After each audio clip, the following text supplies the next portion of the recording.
I got started in writing by growing up in a literary family. We were in libraries all the time. My father was a college librarian and my mother a high school teacher. So for us, vacation was going to a museum, and I was enthralled with history and loved learning about things from the past.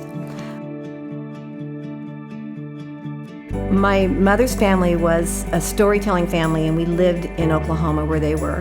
And my father grew up in a home where his father was a philosopher poet. Initially, I drew stories because I didn't have the ability to write what I wanted to say. So in grade school, I would draw the stories that my father had told me about. And then when I was in middle school, I had enough writing skill that I started to write. I wrote to encourage people, and I still write to encourage people, and it started right after I became a Christian. There's a story in the Bible about a son who runs away, and he's called the prodigal son.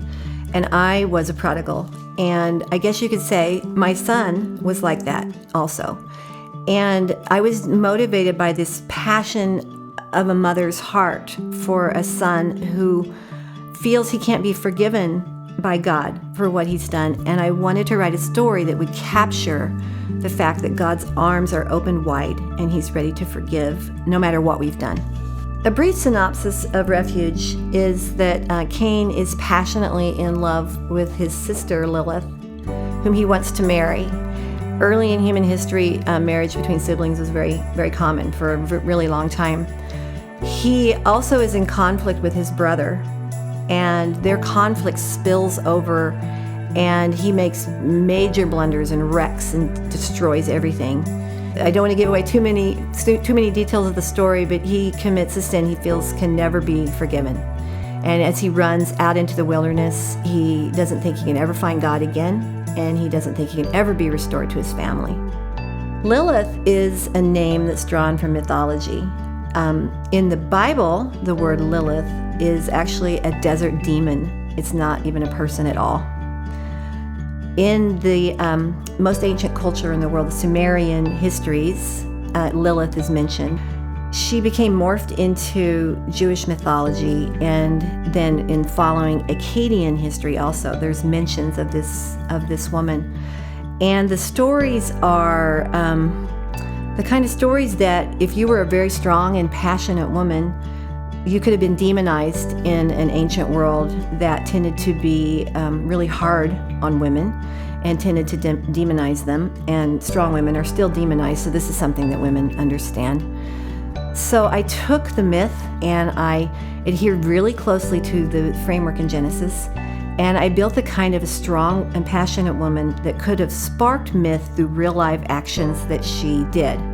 And it was really, really fun to do, because I got to draw on my own creativity to see if she had done this, would this have produced a myth about that?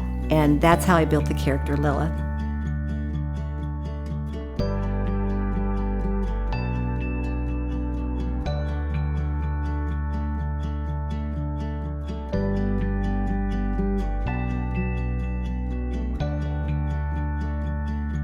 I'm hoping it will touch the hearts of readers who've maybe made a tragic mistake or a misstep, and there's still going to be some long-term consequences, but so that they can know that God loves them and they can be forgiven.